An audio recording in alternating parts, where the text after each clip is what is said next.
We have always been told that if you are renting, that means that you are throwing money out the window. And if you purchase a house, that means that you are setting yourself up for financial success because it's the smart thing to do. But I am here to tell you to throw all of that advice you ever heard out the window. The truth is, over the past year or so, there are a lot of people that wish they actually did not purchase a house. According to the Clever Investor, 93% of homebuyers actually regretted purchasing a house in 2023, which was up from 72% in 2022. But unfortunately, people fall into the trap thinking that home ownership is the better option, regardless of your financial situation, your personal situation, and your financial goals.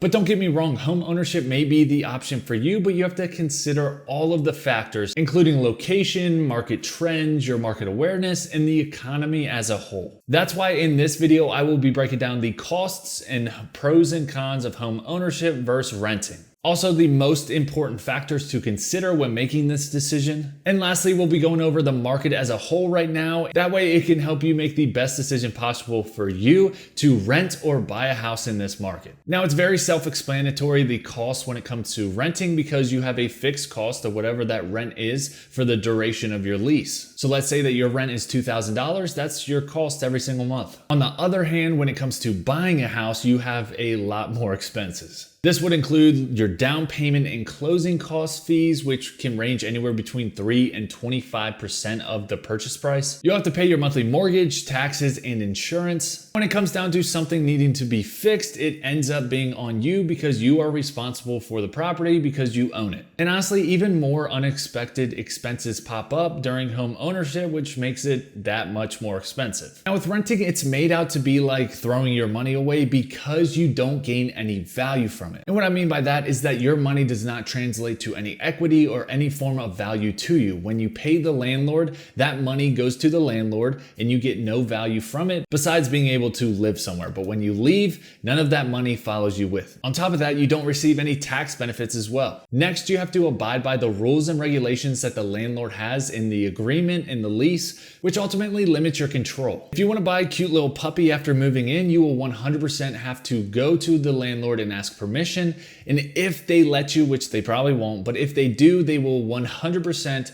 charge you extra money for it every single month. And lastly, typically landlords want to profit. That's the whole point of renting out a property. So they will take their mortgage and add on a couple $100. So you will be paying more than what they owe on the property. And honestly, I can say that I believe people when they told me, just because of those reasons I just mentioned, that renting was a bad idea. But after educating myself, and especially in this market with high interest rates and low inventory, there are definitely scenarios where renting is 100% better. The benefits when it comes to renting is that it's a very low cost to do so and to get into your rental. Typically, they will charge first month's rent and a security deposit that equals your monthly rent. So let's say that you're renting a place for $2,000. They would require the $2,000 for first month's rent up front, as well as a $2,000 security deposit, so $4,000 total, in order for you to move into there. And the security deposit is refundable as long as you don't damage the property or do anything crazy. You also won't have any variable costs, meaning that you won't have an unexpected repair that you'd have to pay for because that would fall onto the landlord. So whenever something does happen in your rental, you just call the landlord or property management company and they will take care of it for you because all of that is included in your rent. And lastly, renting provides a ton of flexibility for you and it does not tie you down to a specific location.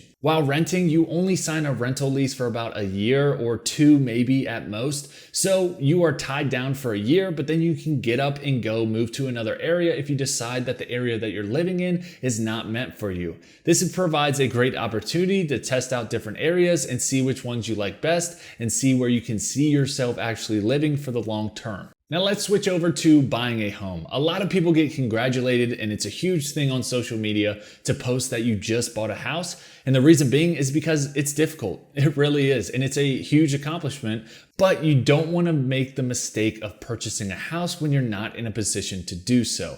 Some of the cons with home ownership include having to have a lot of money down in order to purchase a house. And it really can be a significant amount. Let's say you're purchasing a house for $300,000 and you're using an FHA 3.5% down loan. You would have to put $10,500 down on the property, not even including the closing costs that would be associated with it. But let's say you're purchasing that same house with a conventional 20% down. That means you would have to have $60,000 down in order to purchase that property, not including the closing costs associated with purchasing that home either. So you can see, even at the lower end of the spectrum, the amount that you need in order to purchase the property would be a significant amount and way more than it would be to rent. Next, you are responsible for the monthly mortgage, and that is due every single month. Now, that's a given when you purchase a home, but it's impossible to guess what the future holds. If you end up losing your job, have a crazy medical expense that was unforeseen and you didn't know was going to happen, you could eat away at a lot of your savings. And if you're not able to pay that monthly mortgage,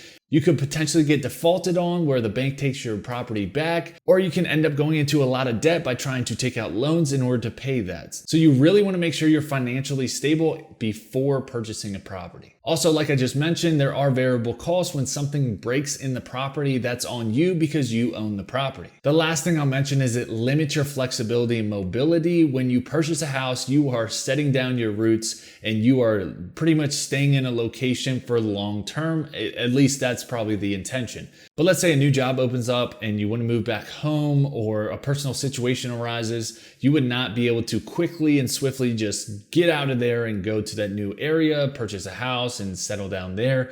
You would have to start setting up showings. You would have to sell your property with the real estate agent, pay high commissions, as well as a lot of other fees when you had just purchased it. So basically, by purchasing a house, it limits your opportunities that you can take in other areas. Now, I hope I didn't scare you off, because there are also a ton of benefits when you own real estate. And all of these reasons I'm about to mention are the reason that I own 3 properties myself. When you purchase a property and every time you pay the monthly mortgage, you are slowly paying off the debt that you owe on that property, which is increasing your equity. And when you increase your equity, you increase your net worth. Also, keep in mind that the national average for property appreciation year over year is roughly about 3%, which means that if you purchase a house for $200,000, the next year it should be worth 3% more, which means it's now worth $206,000. So you basically earned $6,000 of equity and net worth just by holding onto the property. Buying a home is a long-term investment, and when you purchase in a good area with appreciation and below your means, it can be extremely lucrative. It can open up so many opportunities to pull out equity inside of that property,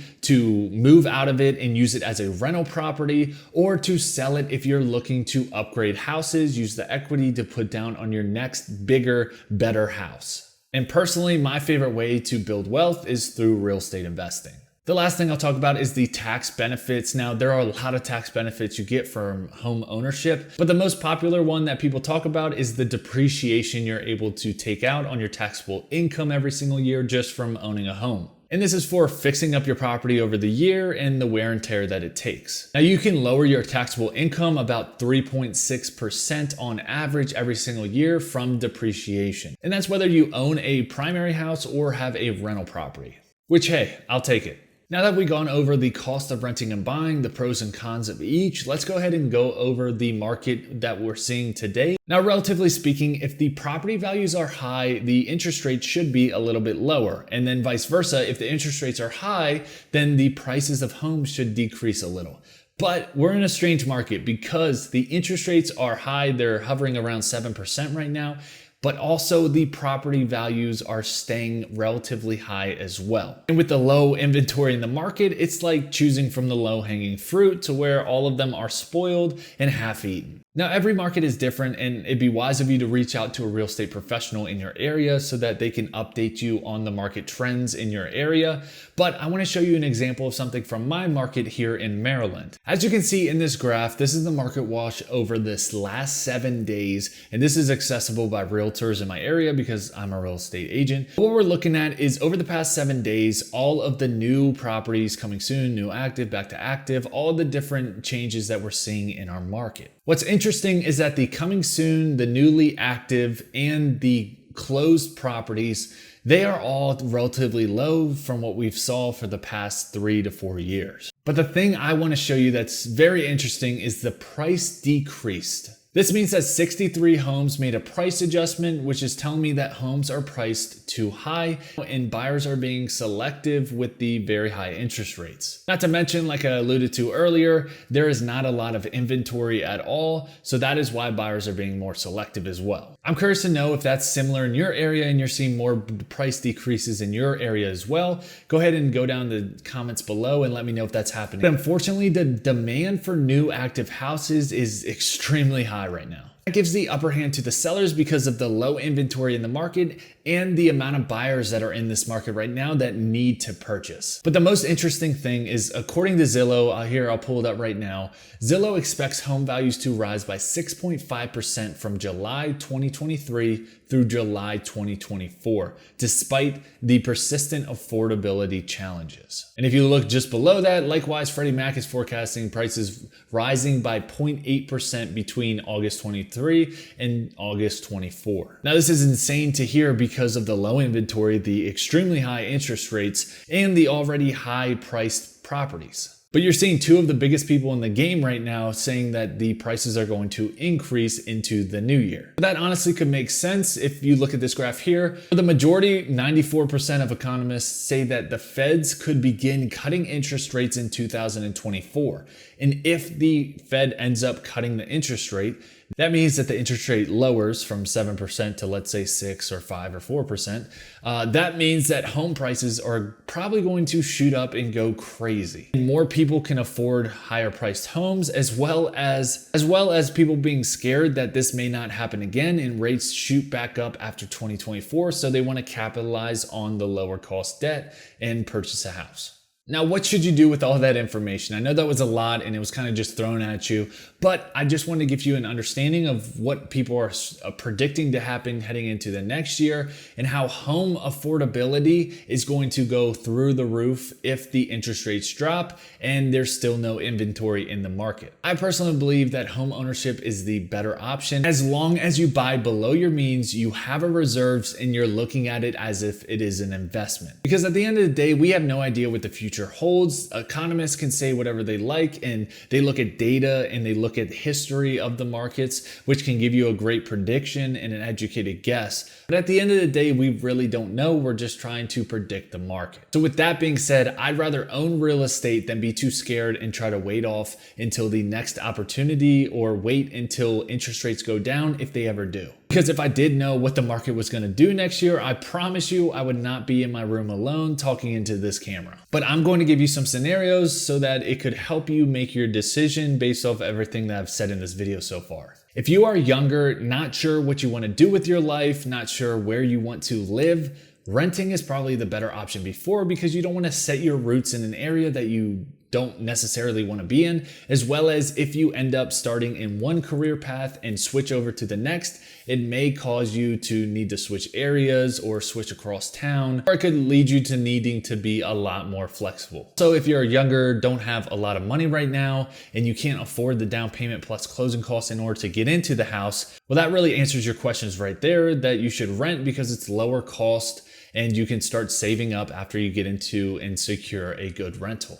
And if you know that you're going to be living in an area for 10 to 20 years, then it might be the best option to purchase a house and look at it as a long-term investment. And the reason I say that is because typically real estate rebounds between 10 and 20 years from any drop in pricing. Now, you should also buy if you're looking to fix up properties, if you're looking to add value to them, if you can buy them below market. Those are all different ways that you should be buying property as well, because they can force equity in those properties and potentially sell them, flip them, make a profit, or you can hold on to them and refinance, take the equity outside of that property and put it in your bank account. And lastly, the absolute best way that I believe you should purchase a property, especially today with the high interest rates, is to house hack. And that's what I'm personally looking to do as well. That's when you purchase a single family or 2 to 4 unit residential multifamily property and you're looking to gain income from those properties. So with a single family house, you would look to rent out the bedrooms, the extra bedrooms that you have in that property. With a multifamily, you would live in one unit and rent out the other or others if you're able to, and gain income that way. And with all the income that you gain from your property, you apply that to your mortgage each month, which allows you to live with a lower cost and allows you to save at a higher rate rate and potentially put more money towards your principal amount to pay off your property sooner. I've house hacked a 4-unit apartment building with my wife before, and the income that came in actually offset our entire mortgage payment, plus put $800 in our pockets each month. So it's a great opportunity, especially today. I hope this video helped you, and if you are interested at all in learning more about house hacking and what that can do for you, especially today with the high interest rates, you'll want to check out this video next, which is the ultimate guide to house hacking real estate. And you can do it with such little money. See you in the next one.